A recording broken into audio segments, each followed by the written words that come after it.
Open it! The security officer's voice echoed across the airport. People stopped walking. Sir, you can't take that on board. All eyes turned. An elderly man stood at gate 18, gripping an old suitcase like his life depended on it. Not because of what was inside, but because of what it meant. His name was Arthur Hale, 73 years old.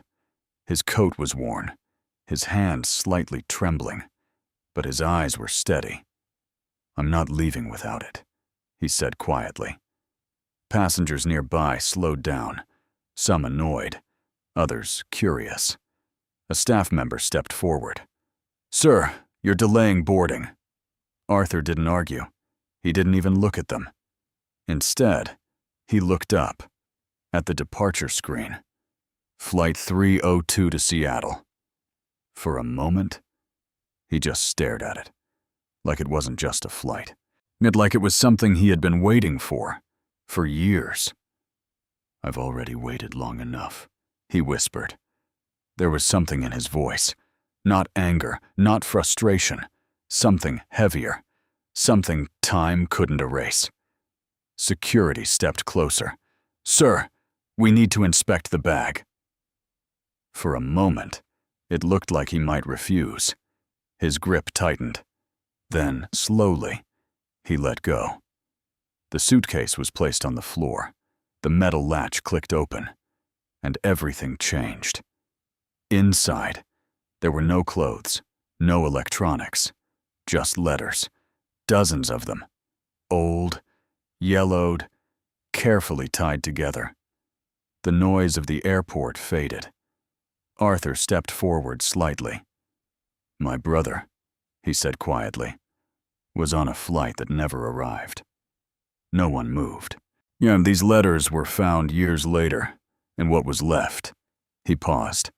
He wrote them, before takeoff. Silence filled the space. I promised myself I'd find them, and I'd finish what he couldn't. A young airport worker stepped closer, Elena Cruz. She knelt beside the suitcase carefully, like it held something sacred. One by one, she picked up the letters, reading the names softly, almost like a prayer, until suddenly, she stopped. Her fingers froze. Her breath caught. She stared at one envelope, longer than the others, then whispered, That's my name. She turned it slightly. Elena Cruz. The world around her disappeared. Arthur looked at her, not surprised. Almost like he had been waiting for this moment. Yet he reached down, picked up the letter, and gently placed it in her hands. Her fingers trembled as she held it. You carried these all these years? She asked, her voice breaking. Arthur gave a small, tired smile. Some promises, he said softly, don't fade just because time passes. Tears rolled down her face. She held the letter close to her chest, like it was something she didn't even know she had lost. Around them, no one rushed anymore. No one spoke. For a brief moment, everyone felt it. Because some promises don't disappear.